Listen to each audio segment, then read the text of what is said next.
안녕하세요. 시어머니 때문에 결국 이혼까지 하게 되었습니다. 결혼할 때까지만 해도 저한테 시어머니는 없는 사람이나 마찬가지였어요. 왜냐하면 진짜로 없었거든요. 결혼한다고 처음 인사드리러 갔을 때도 아버님 혼자서만 자리를 지키셨고, 상견례 때도 물론이고 결혼식도 전부 아버님 혼자였습니다. 사별한 것도 아닌데 경사를 이야기하는 자리에 집사람이 부재라 면목이 없다며 상견례 때 저희 부모님께 인사보다 사과를 먼저 하셨던 아버님이 생각이 나네요. 그래도 아들 결혼식인데 연락이라도 되었다면 아들 장가가는 모습이라도 보여줄 수 있었을 텐데 라고 하시며 결혼식 전날에도 안타까운 마음을 전하셨지요. 시어머니가 안 계신 이야기는 남편하고 결혼 이야기 나오자마자 전해 듣게 되었습니다. 어차피 알게 될 텐데 숨길 이유가 하나도 없다면서 이야기를 꺼내주었죠. 남편이 군대에 전역할 때 돼서 말년휴가 나와가지고 집에 왔는데 그때부터 어머님이 집에 안 계셨대요. 그땐 아버님이 남편한테 엄마 친구들하고 해외여행 갔다고 그런 식으로 말을 하셨다 해요. 남편은 그 말을 그대로 믿었죠. 전화 몇 번 했는데 안 받으시길래 얼마나 신나게 노시면 전화도 안 받으실까 대수롭지 않게 생각했었답니다. 그래도 말년휴가 맞춰서 해외여행을 간 게 조금 서운하긴 했었다죠. 암만 휴가 마치고 부대 복귀해서 일주일도 안 지나서 전역이 예정되어 있다지만 그래도 14박 15일 모처럼 길게 나온 휴가인데 엄마가 해준 집밥도 먹고 싶었고 자기도 자기 나름대로 가족여행 계획도 세우고 있었다고 해요. 그래서 한 달에 20만 원도 안 되는 월급 아끼고 모아서 100만 원이나 만들어 나왔었다는데 일주일 뒤면 다시 집에 온다지만 괜히 말년휴가 나와서 펑펑 놀다가 모처럼 가족여행을 위해 모아놓은 돈 그거 다 써버릴까봐 휴가 나와서 제대로 놀지도 못하고 그렇게 부대에 복귀했었답니다. 그렇게 전역하고 다시 집에 돌아왔는데 그때도 어머님이 안 계셨대요. 남편이 아버님한테 엄마 뭐 해외여행이 아니라 배낭여행이라도 가신 거냐고 어찌 아직도 집에 안 계시냐고 그렇게 물었는데 그때서야 아버님이 어머님이 사실집을 나갔다는 이야기를 해주시더랍니다. 어머님이 한참 취미생활 시작하신다고 운동이며 등산이며 정말 이것저것 배우러 다니셨는데 춤 배우러 갔다가 거기서 알게 된 분하고 눈이 맞아 집을 나갔다고 하시더래요. 그래도 군대라고 전역을 일주일 남기고 군대에서 안 좋은 생각하거나 괜히 마음 쓰게 만들까봐 그렇게 거짓말을 하셨던 거였고요. 전역 이후에도 한동안은 학업에도 지장을 줄 만큼 시어머니의 부재가 남편에게 영향을 줬었는데 지금은 다 극복한 상황이라고 했죠. 이후에 결혼 준비하면서도 아버님이 매번 시어머니 빈자리가 아쉽다며 한마디 할 때마다 남편이 저런 아버지가 이해가 안 된다며 짜증을 자주 내곤 했었습니다. 아무튼 그렇게 시어머니는 저한테는 없는 존재다 생각하고 결혼식까지 올리게 되었죠. 그런데 저희 결혼식을 올리고 난 뒤 얼마 지나지 않아 어머님이 난데없이 집에 돌아와 버린 거예요. 언젠가 아버님 전화로 저희한테 전화가 걸려왔죠. 시댁에 좀 와보라고 해서 다녀왔는데 시어머니가 집에 계셨어요. 아무렇지도 않은 척 아들 결혼했다면서? 하고 묻고는 어릴 때는 얼굴 이쁜 여자만 찾더니 결혼은 평범한 애랑 했네? 하고는 저한테 앞으로 잘 부탁한다고 인사를 건네더라고요. 거의 10년 가까운 세월 집을 나가 있던 사람이라는 생각이 들지 않을 만큼 아무렇지도 않아 하시는 게 참 다른 것보다 보통 분은 아니시다 그렇게 생각했죠. 그날 자리 내내도 그랬지만 집에 돌아와서도 남편은 도무지 화가 풀리지 않는 듯 보였어요. 어머니가 돌아왔는데 기쁜 모습 하나 보이질 않았죠. 아버지가 왜 엄마를 다시 받아준지 모르겠다 도무지 이해가 안 간다며 아들한테는 말도 못할 이유로 그렇게 집을 나갔으면 나가서 잘 살던가 적어도 이런 식으로 다시 돌아오진 말았어야지 이제 와서 나타나면 누가 기뻐라도 할 줄 알았던 거냐고 하면서 자기 분을 삭히지 못하고 그날 이후로도 이틀 3일을 짜증만 내면서 지냈습니다. 남편이 평소에도 싫은 소리 하나 못하고 지나가는 개미 새끼도 한 마리 못 죽일 것 같이 여린 마음을 가진 사람이었는데 웬만한 일에는 화 한 번 내지 않는 잔잔한 호수 같은 사람이었는데 저렇게 짜증을 내고 있는 모습만 봐도 그동안에 서운했던 마음이 얼마나 커다란지 알 수 있었습니다. 아무튼 제3자나 마찬가지인 제 입장에서 볼 땐 뭐 어디 놀러라도 다녀오신 것처럼 아무렇지도 않게 돌아온 시어머니도 대단했지만 그걸 받아준 아버님도 참 대단하다 싶었어요.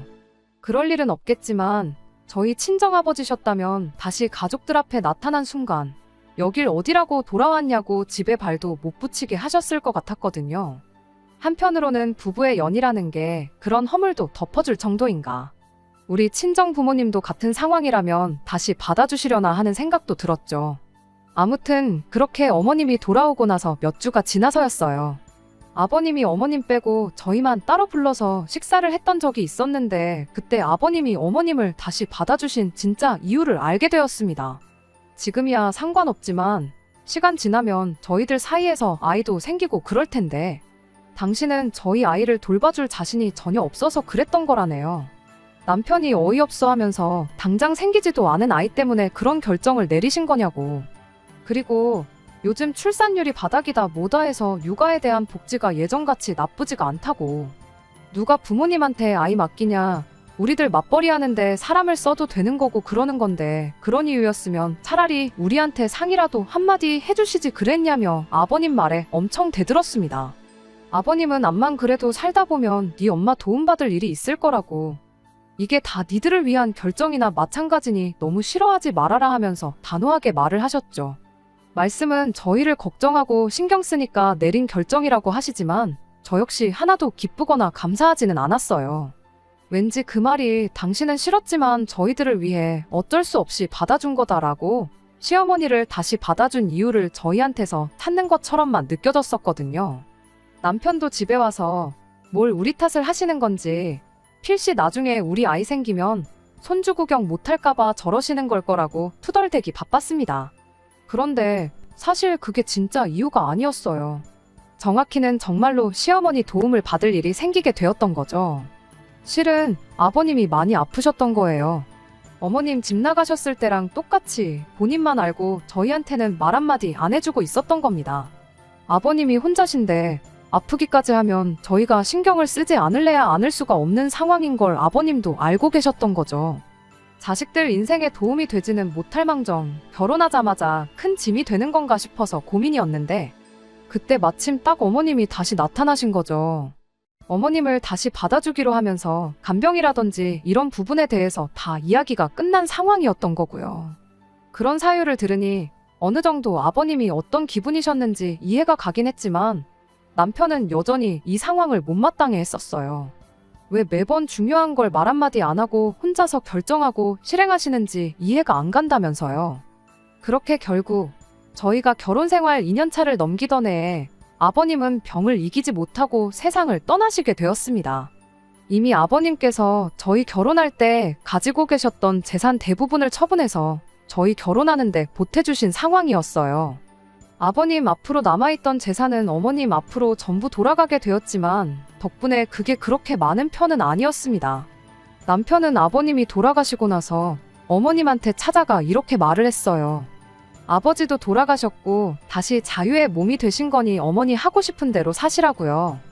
겉으로 듣기에는 어머님 마음 가는 대로 살라는 배려 섞인 말처럼 들렸겠지만 사실 그건 연을 끊자는 소리나 마찬가지였습니다. 어머님 앞으로 돌아간 재산도 있으니 그 돈으로 혼자 지내라는 말이나 마찬가지였죠. 평소에 조용하고 착한 사람이 화가 나면 무섭다잖아요. 어떻게 저렇게 독한 말을 할 수 있나 싶었죠. 부모 자식 간의 연이라는 게 어지간해선 끊어내기 힘든 거라잖아요. 게다가 아버님 돌아가신 지 얼마 되지도 않았던 시기라 어머님도 나름 힘든 부분이 있을 수도 있다 생각했죠. 아무리 다른 사람 만나 중간에 공백이 길다 하더라도 이혼을 하셨던 것도 아니고 반평생을 부부로 지낸 아버님이 돌아가신 거잖아요. 아버님이 결혼 생활하는 동안 어머님을 얼마나 서운하게 해서 그런 결정을 내리셨다 한들 다시 잘 지내보겠다고 돌아오신 분인데 남편이 세상을 떠나자마자 자식이 와서 배려해주는 척 연 끊고 살자는 말을 꺼내고 있으니 어머님도 충격이 크지 않을까 그런 생각이었죠. 하지만 그렇다고 해서 제가 중간에 나서서 두 사람 사이를 다시 붙여놓거나 그럴 생각은 추호도 없었습니다. 그거야말로 오지랖이라고 생각했으니까요. 그저 어머님과 다시 연을 끊고 지내는 게 남편의 뜻이라면 저도 그 뜻을 묵묵히 따라가는 게 제가 할 수 있는 최선이라 생각했어요. 그리고 마음 한편에서는 솔직히 조금 다행이다 싶은 생각도 있었습니다. 없다고 생각했던 시어머니가 다시 생긴 것도 놀라운데 혹시나 모시고 살아야 하는 건 아닐까 싶은 걱정 또한 내심 제 마음 깊은 한구석에 있었거든요. 그런데 남편이 저렇게 나서서 어머님께 단호한 태도를 보여주니 오히려 안심이 되었을 정도였습니다. 하지만 피는 물보다 진하다는 말이 괜히 있는 말이 아닌 것 같아요. 결국 중요한 순간에 와서 남편은 어머니를 모시고 사는 길을 택했거든요. 아버님이 돌아가시고 나서 남편이 어머님께 그런 말을 전하고 실제로 한동안 시어머니는 저희들 앞에 나타나기는커녕 전화 한 통 없으셨어요. 이따금씩 친정 식구들과 함께하는 자리를 가지면 남편이 이제 저는 장인 장모님을 제 부모님이라 여기고 살겠다. 앞으로 자식처럼 효도하겠다는 식의 표현을 자주 했었는데 저희 부모님께 잘하겠다고 그러는 게 고마운 마음도 있었지만 한편으로는 저 사람 마음이 많이 심란하겠구나 싶은 생각도 같이 들었습니다. 아버님은 돌아가셨지만 어머님은 멀쩡히 살아계시는데 자기 입으로 이제 양친이 다 안 계신 거나 마찬가지다 하고 있는 그 마음이 도저히 가늠이 되지 않았죠. 그러던 중 연락 없이 지내던 시어머니가 저희 집에 짐을 싸들고 찾아왔어요. 그날의 일은 아직도 어제 일같이 생생히 기억이 나네요. 아버님 돌아가시고 그렇게 거의 반년 가까이 시어머니하고는 연락도 한 통 없이 지냈었어요. 그리고 그날은 남편이 어머니 마음 가는 대로 사시라고 말을 꺼낸 이후로 처음 시어머니한테서 저희한테 연락이 왔던 날이었죠. 아침에 회사 막 출근해서 일을 하고 있는데 저한테 전화가 한 통 걸려왔어요. 시어머니한테서 온 전화인 걸 확인했는데 그때는 일부러 받지 않았습니다. 반년 동안 연락이 없으셨던 분이니 뭐 전화를 실수로 잘못 걸었던 건 아닐까 생각했었어요. 암만 잘못 건 전화라 할지라도 전화를 받는 게 당연한 매너일 수도 있겠지만 말씀드렸다시피 이미 반년 동안 연락을 하지 않았다 보니 어떻게 전화를 받아야 할지 무슨 이야기를 해야 할지 생각해보니까 막막한 거예요. 무슨 이야기를 하시려나 어떤 이야기를 해야 하나 혼자서 머릿속으로 예상 시나리오를 쓰고 그러고 있었는데 다행히 그런 고민하던 중 전화가 그냥 끊어졌어요. 정말 실수로 잘못 전화를 거셨나 보다 그렇게 넘겼고 그렇게 회사에서 예정되어 있던 팀 회의가 시작되었죠. 그런데 한참 회의가 진행되고 있는 와중에 다시 시어머니한테 전화가 걸려왔어요. 보통 전화를 2번 연속으로 잘못 거는 일은 없잖아요? 시간차가 있긴 했지만 다시 전화가 걸려온 걸로 봐서 진짜로 저한테 어떤 용건이 있어서 전화를 하신 거구나 싶더라고요. 어차피 회의 중이기도 했고 혹시나 싶은 마음에 같은 실수를 2번 하신 건 아닌가 생각하고 진짜로 잘못 걸린 전화이길 기대하면서 또 전화를 무시했습니다. 그런데 이번엔 먼저 걸려왔었던 전화와는 다르게 전화가 끊기자마자 곧바로 다시 시어머니한테서 전화가 걸려오더군요. 하지만 한참 회의가 진행 중인 상황에 제가 전화를 받겠다고 자리를 비우기도 뭐한 상황이었지요. 결국 그렇게 전화를 무음으로 돌려놓고 핸드폰도 뒤집어 놓고 애써 시어머니 전화를 무시했습니다. 회의는 그날 점심시간 직전까지 이어졌어요. 회의 끝나고 팀원들끼리 같이 해서 바로 점심 식사를 하러 나갔다 보니 정신도 없었죠. 제 핸드폰을 확인할 수 있었던 건 식당에 도착하고 나서였습니다. 핸드폰 화면을 보니 시어머니한테서 걸려왔던 부재중 전화가 수십 통이 넘게 걸려와 있었던 거예요. 보니까 톡도 수십 개가 와 있길래 톡부터 확인했더니 시어머니가 집 비밀번호가 뭐냐고 묻는 질문이 전부였어요. 지금 집 앞인데 비밀번호가 뭐냐고 처음에는 용건을 자세하게 적으셨는데 나중 가선 비밀번호 뭐냐 비밀번호 점점 짧아지더니 야, 내 전화 왜 안 받냐 일부러 무시하는 거 다 한다 전화 받아라 하면서 점점 심각한 말들이 이어졌죠. 마지막엔 연연거리면서 18, 28 욕까지 잔뜩 써서는 내 전화 지금 무시하는 거냐는 톡으로 도배가 되어 있었습니다. 세상 둘도 없이 상냥하게 물어오셨다고 해도 비밀번호를 알려달라 그러면 그러고 싶지 않았겠지만 그런 식으로 욕까지 먹은 상황이다 보니 더더욱 알려주고 싶지가 않았어요. 자이든 타이든 전화 한 통 안 받았는데 그런 소리 듣고 전화까지 드려서 집 비밀번호까지 알려줄 이유가 하나도 없다고 생각했습니다. 그래서 그냥 이왕 무시하고 다 씹어버린 거 아예 무시하기로 결정을 했어요. 그리고 남편한테도 톡 하나 보내놨어요. 어머님이 난데없이 전화해서 집 비밀번호를 물어봤다고요. 그때가 점심시간이었다 보니 평소 같으면 톡을 보내기 무섭게 칼같이 답장을 보냈을 남편이었는데 그날따라 대답이 없는 게 점심시간에 쉬지도 못할 만큼 회사 일이 바쁜가 보다 그렇게 생각하고 말았죠. 그렇게 일 마치고 집에 오는 길에 혹시나 문득 시어머니가 아직도 집 앞에서 저를 기다리면 어떡하지 살짝 걱정이 되었습니다. 이제서야 확인한 척 전화를 드려야 하나 싶다가도 아직도 집 앞에 있는 상황의 비밀번호를 알려드리면 집에 들어가 계시는 거 아닌가 오만 가지 생각이 다 들더라고요. 결국 시어머니한테 그 어떤 연락도 하지 않고 집에 도착을 했어요. 엘리베이터 문이 열릴 때 얼마나 긴장이 되는지 가슴이 다 콩닥콩닥거리는 소리가 제 귀에 다 들릴 지경이었습니다. 하지만 다행히 집 앞에 아무도 없었어요. 안심하고 현관문 열고 집에 들어왔는데 현관문 열자마자 깜짝 놀라서 저도 모르게 소리를 다 질렀습니다. 시어머니가 이미 집 안에 들어와 있었거든요. 마치 이 집이 당신 집인 것 마냥 거실 바닥에 떡하니 옆으로 기대 놓아선 TV를 보고 있었어요. 문 열리는 소리에 고개를 살짝 돌려서 제가 들어온 걸 확인하고는 너는 왜 애가 전화를 안 받냐고 짜증부터 내더군요. 묻는 말에 대답은 안 하고 시어머니한테 대번에 집에는 어떻게 들어오셨냐고 물어봤어요. 시어머니가 뭘 어떻게 들어오냐고 문 따고 들어왔지 한마디 하더니 이 집이 뭐 네 혼자 사는 집이냐고 내 자식도 사는 집인데 당신이 들어오려면 못 들어올 게 어디 있겠냐는 겁니다. 그러곤 지난 일 가지고 나도 며느리랑 기싸움 하기는 싫고 배고픈데 저녁이나 차려보라고 한마디 하고는 다시 고개를 까딱 돌려서 TV를 다시 보기 시작했죠. 그제서야 평소에도 칼같이 제 톡에 답장을 해주던 남편이 아무 답장도 없었던 이유가 뭔지 알겠더라고요. 하지만 남편이 설마 어머님한테 집 비밀번호를 이리도 쉽게 알려드릴 거라고는 생각도 못해서 그저 이 상황이 더더욱 당황스럽기만 할 뿐이었습니다. 밥이나 차려오라는 시어머니 말을 뒤로 한 채 그 길로 방으로 들어가 남편한테 전화를 걸었어요.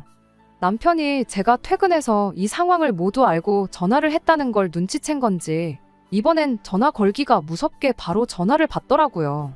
아무 말 한마디 안 했는데 대번에 저한테 미안하다고 회사 일 때문에 정신없는데 자꾸 전화하는 통에 어쩔 수 없이 알려드릴 수밖에 없었다고 거기에 제가 전화를 안 받는다며 제 욕까지 하셨다는데 달리 방법이 없었대요. 이미 들어와 버린 사람을 내쫓아버릴 수도 없으니 일단은 알겠다고 했습니다. 그렇게 전화를 끊었는데 시어머니가 방문을 벌컥 열고는 너는 밥을 주방에서 차려야지 안방에서 차리냐며 또 싫은 소리를 쏟아내기 시작했어요. 정말 환장하겠더라고요. 일단 시어머니한테 남편도 오는 길이라고 하고 지금 집에 먹을 것도 뭐 없다고 일단 나가서 식사하자고 했어요. 그리고 옷을 갈아입으려 옷방에 들어갔더니 한숨밖에 나오지 않대요. 이미 시어머니가 커다란 가방 2개의 짐을 잔뜩 싸오셔서는 저희 옷방 한 구석에 당신 짐까지 다 풀어놓은 상황이었어요. 이게 그냥 놀러 오신 게 아니라는 건 그것만 봐도 알 수 있었죠. 이윽고 남편이 퇴근해서 집에 돌아오게 되었고 그 길로 바로 식사부터 하자고 시어머니를 데리고 나가 밖에서 식사를 했습니다. 식사하면서 남편하고 제가 조심스럽게 물어봤어요. 난데없이 저희 집에는 어쩐 일로 오신 거냐고요.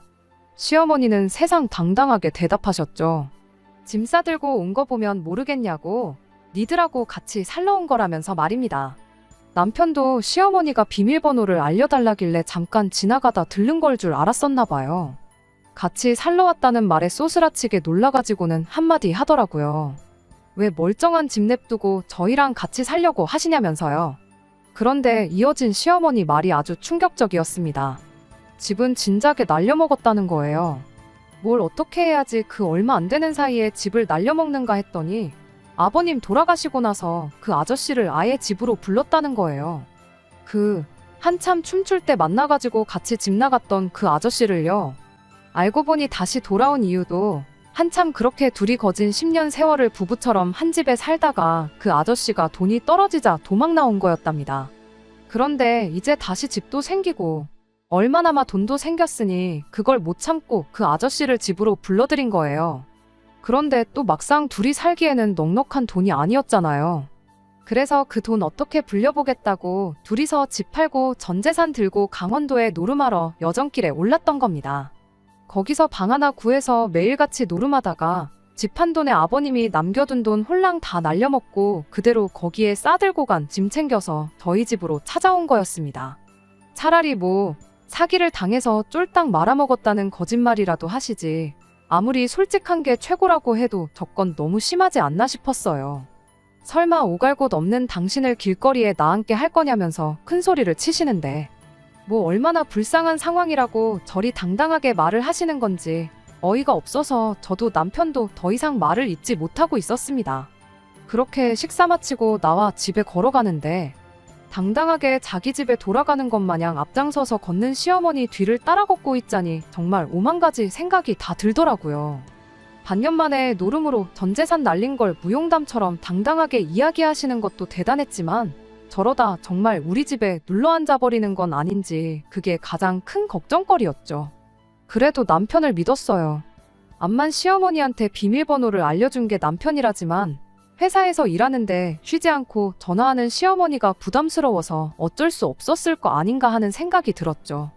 무엇보다 어머님이 관련된 문제에 있어서만큼은 물렁하게 대처하는 아버님이 문제라고 늘 이야기를 했었고, 이후에도 어머님한테만큼은 단호하게 나왔었으니까요. 아버님 돌아가시고 나서 어머니 하고 싶은 대로 하시라고 연 끊고 지내자는 듯이 먼저 말을 꺼냈던 것도 남편이었기에 이 문제도 어련히 알아서 해결해 놓겠지, 그렇게 믿었습니다. 제 옆을 따라 걷고 있던 남편은 집에 가는 길 내내 아무 말이 없었는데 나름 자기도 가장 좋은 해결책을 찾아낸다고 생각이 많은 거구나 싶어서 일부러 말 한마디 하지 않았어요. 그렇게 집에 도착했는데 거기서 또 한 번 어이가 없는 상황이 펼쳐졌지요. 집에 도착하자마자 시어머니가 배도 부르고 이제 졸려서 한숨 자야겠다 그렇게 한마디 하더니 저희들이 방에 있는데도 불구하고 안방문을 덜컥 열고 들어오더니 저희는 있는 둥 없는 둥 신경도 안 쓰고 그대로 안방 침대에 자연스럽게 드러눕더라고요. 순간 너무 당황해서 제가 먼저 말을 꺼냈어요. 어머님 지금 뭐 하시는 거냐고요? 시어머니는 보면 모르겠냐고 방에서 볼일 다 봤으면 잠 좀 자게 얼른 불 끄고 나가라고 당당하게 말을 하더라고요. 아니 피곤하신 건 알겠는데 왜 저희 침대에 누우시냐고 그렇게 한마디 했더니 시어머니가 저보고 아주 꼴값을 떤다고. 얼굴 못난 것들이 성질도 더럽다는데 그 말이 틀린 게 없다면서 그럼 시어머니를 얼음장 같은 바닥에 재우고 니들은 편한 침대에서 자겠다는 거냐고, 넌 부모도 없냐고 하면서 성질을 내는 거 아니겠어요? 순간 짜증이 나서 저도 시어머니한테 한 소리 했어요. 제가 부모가 있는지 없는지는 상견례도 결혼식도 안 오셨으니까 모르시는 거 아니겠냐고, 그걸 질문이라고 하시는 거냐고 언성을 높였죠. 시어머니는 전연저거 말하는 꼬라지 좀 보라고 하면서 너는 네 부모한테 말 그렇게 하느냐, 아니면 그렇게 해도 된다고 가정교육을 받은 거냐 하면서 떠들어대기 시작했습니다. 분위기가 심각해지니 남편이 저를 뜯어말리고 방 밖으로 데리고 나왔어요. 그런데 상황을 말리고 싶었으면 그냥 참으라고 한마디 하면 될 것인데 저보고 좀 참으라고 그동안 잘했으면서 왜 오늘따라 과민 반응이냐고 짜증을 내는 거 아니겠어요? 이게 참을 상황이냐고, 한번 얼굴도 못 본 우리 친정부모님 들먹거리면서 저러시는데 아무 말도 안 하고 그럼 해실거리고 가만히 있었어야 하냐고 했죠. 남편이 그제서야 짜증내던 걸 멈추고는 저한테 일단 미안하다고 먼저 사과부터 하더군요. 자기도 지금 상황이 어이가 없어서 예민해 있었던 것 같다고요. 일단 흥분한 거부터 좀 가라앉히고 오늘만 어머니가 원하는 대로 들어드리자고 하대요. 어차피 저러는 거 절대로 방을 양보할 생각은 아닌 것 같고 하루 종일 서로 싫은 소리만 하고 짜증내는 것밖에 더 하겠냐면서요. 차라리 그냥 안방 하루 내드리고 끝내자고, 자기는 아침에 회사에 연락해서 일부터 빼고 그 길로 어머님 모시고 나가 새로 지낼 곳을 알아봐 주던지 하겠다고 하더라고요. 일단 저도 마음을 좀 추스르고 따뜻한 차 한 잔 마시면서 마음을 가라앉혔어요. 당장 시어머니를 내쫓을 수도 없었고 내쫓는다고 해도 그냥 나가실 분은 아니었으니 남편의 제안이 그나마 제일 현실성 있게 느껴져서 그러기로 했습니다. 그렇게 그날 저는 소파에서 잠을 청하고 남편은 바닥에서 자고 그날 하루를 보냈어요. 새벽 5시쯤이었나 시어머니가 난데없이 아침밥 좀 차려보라고 저를 깨우더군요. 마음을 추스르고 잤다지만 아직 화도 안 풀린 마당에 새벽바람에 겨우 잠든 저를 깨워서 한다는 소리가 아침밥을 차리라니.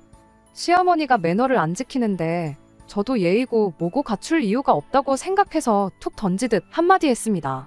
냉장고에 반찬 있고 밥솥에 전날 아침에 해놓은 밥 있으니까 알아서 드시라고 말하고 그대로 다시 잠을 청하려고 들어누웠죠. 그랬더니 시어머니가 지금 시어머니한테 전날 지어놓은 밥을 먹일 생각이냐고 한마디 하더니 혹시 너 내 아들한테도 이딴 식으로 아침밥을 차려주냐 한마디 하시대요.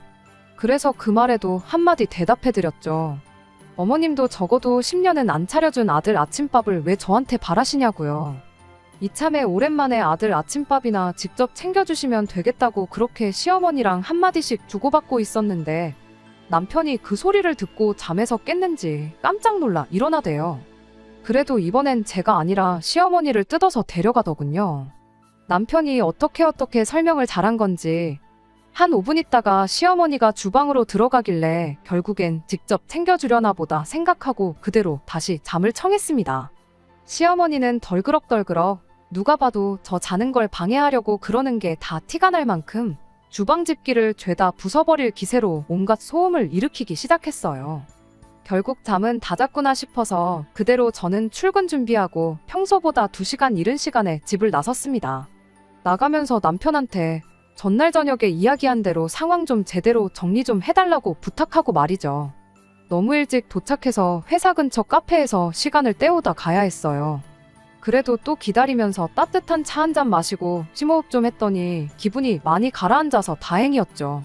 아침에 마인드 컨트롤을 잘했던 탓일까 남편이 알아서 잘 처리할 거라 믿었고 회사에서는 시어머니랑 있던 일 하나도 신경 안 쓰고 일에 집중할 수 있었습니다. 그렇게 퇴근하고 집에 들어왔는데 집 앞부터 청국장 냄새가 진동을 하고 있더라고요. 옆집에서 끓여 먹는 건가 하고 생각했는데 현관문 열고 들어오니 남편이 식탁에 앉아있고 시어머니가 주방에서 청국장을 끓이고 있었습니다. 순간 멍해서 이게 무슨 상황인가 싶었죠. 남편은 그런 저를 보더니 애써 모르는 척 고개를 숙이고 있었고 제가 들어온 걸 알게 된 시어머니는 너는 어떻게 된 애가 남편이 좋아하는 음식을 고작 집에서 냄새난다는 이유로 한 번을 안 해줄 수가 있냐면서 마누라는 맞냐고 한마디 하시더군요. 그러더니 내 아들 먹으라고 한 거지 네 먹으라고 해놓은 거 아니니까 너는 저녁 먹으려거든 나가서 혼자 먹던가 우리 아들 식사 다 끝나면 네 혼자 네 먹을 거 해먹던가 하라고 하는 거 아니겠나요? 순간 그 길로 남편 팔을 잡아채서 방으로 끌고 들어왔어요. 시어머니가 중간에 방해 못하게 문도 잠궈버리고 남편한테 한마디 쏟아냈죠. 해결하겠다고 큰소리 칠 때는 언제고 지금 이게 무슨 상황이냐고. 입이 있으면 설명 좀 해보라고요. 그랬더니 남편이 거의 울기 직전의 표정으로 울먹거리면서 이대로 당분간만 시어머니랑 함께 지내면 안 되겠냐고 오히려 되묻는 거 아니겠어요? 아침에 엄마가 차려준 밥을 먹으니 옛날에 가족들이 단란하게 지내던 것도 생각이 나고 이래저래 고민이 되었다나요. 아버지 돌아가시고 자기가 그렇게 모질게 대했는데 그런데도 우리 집에 이렇게 찾아오신 거 보면 오죽 답이 없었으면 그러셨겠냐며. 당장 돈 한 푼 없는 분이 어디 가서 무슨 방을 구하시겠냐고. 차라리 우리 집에 당분간만 모시고 살면서 어머님이 직장 구하고 방을 구해나갈 돈을 어느 정도 모으실 때까지 기다려주면 안 되겠냐 하는 거예요. 어이가 없어서 잘도 일자리 구해서 혼자 지내실 능력이 되는 분이셨으면 진작에 여기 찾아올 일 없이 잘 지내셨을 거라고. 나는 단 하루도 더 같이 있고 싶지 않으니 모시고 싶으면 너 혼자 모셔라 하고 한마디 강하게 쏘아붙였어요. 그랬더니 남편이 저보고 너무하다고 하더군요. 어머니까지 안 계시면 자기는 완전히 고아라고. 저런 상태에 어머니를 내쫓아서 어머니가 잘못되기라도 한다면 자기는 평생 저를 원망하면서 살 거라는 거 아니겠어요? 그러곤 그 엄마의 그 자식 아니랄까봐 전날 시어머니가 제 성질 긋듯이 친정부모님 이야기까지 꺼내대요. 이게 시어머니가 아니라 장모님이었으면 저 또한 자기랑 똑같은 결정을 내렸을 거라고요. 남편한테 애초에 시어머니랑 우리 엄마랑 비교하는 게 말이 안 되지 않냐고.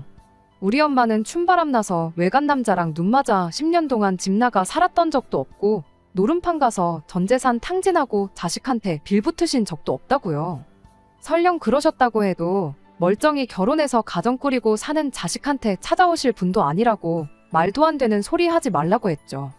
나도 평생 남편한테 엄마를 벼랑 끝으로 내모른 독한 배우자 소리 들으면서 살고 싶은 생각 없다고, 그러니까 모시고 싶으면 혼자서 실컷 모시라고 했죠. 그런다고 내가 어머님 자리 잡을 때까지 친정 가서 기다려주겠다는 소리는 아니라고, 당장 내일 이혼 서류 만들어 올 테니까 이혼할 각오하고 어머님을 모시라 했습니다. 시어머니가 밖에서 다 듣고 있었는지 방 문고리를 철컥철컥 흔들면서 저한테 방문 너머로 욕짓거리를 하기 시작했죠. 그 방에서 나오기만 해보라고, 아주 산송장을 만들어서 내쫓아버리겠다며 저보고 부모 자식 간의 연을 끊어놓으려고 작정을 했다고 난리법석을 떨길래 제가 또 한마디 해줬죠. 부모 자식 간의 연을 먼저 끊은 건 아줌마 아니냐고요. 10년 세월 만에 집에 빈털터리로 돌아온 마누라 받아준 보살 같은 남편, 집 나갔다가 10년 세월 만에 돌아와 전 재산 날려먹고 자식 집에 얹혀 살겠다는 엄마를 모시고 살고 싶다는 효자 아들 내치고 남처럼 살다 돌아온 사람이 이제 와서 부모 자식 간에 어쩌고 타령 좀 하지 말라고요. 그랬더니 이젠 남편까지 나서서 저보고 말이 심한 거 아니냐고 한마디 하더라고요. 그때 딱 느꼈어요. 남편은 어떻게든 제가 아닌 어머니를 택할 거라는 사실을요. 그래서 저도 뒤도 안 돌아보고 누가 못 모시게 했냐고, 이혼해 줄 테니까 아줌마는 10년 동안 안 차려준 아들 밥이나 좀 차려주시고 네 녀석은 10년 동안 못했던 자식 노릇 효자 노릇 실컷 하라고 한마디 말해주고 그 길로 저는 집을 나와 친정으로 향했어요. 친정아버지가 대노하셔서 집까지 쫓아가겠다는 걸 뜯어말리고 그냥 저는 그 길로 곧바로 변호사도 알아보고 이혼 서류도 작성하고 그렇게 한동안 바쁜 시간을 보냈죠. 다행히 남편이 이혼 서류에 바로 사인을 해주긴 했어요. 저희 결혼할 때 돌아가신 아버님께서 해준 게 워낙 많았다 보니 재산 분할도 깔끔하게 가져왔던 대로 딱 7대 3으로 나누기로 하고 그렇게 합의 이혼을 시작하게 되었습니다. 세상에 결혼할 때는 있지도 않았던 시어머니 때문에 이혼까지 하게 될 줄은 정말 몰랐어요. 한참 이혼 수속 마치고 숙려 기간 동안 기다리고 있었는데 남편이 저한테 잠깐 좀 볼 수 있냐고 연락을 해오더군요.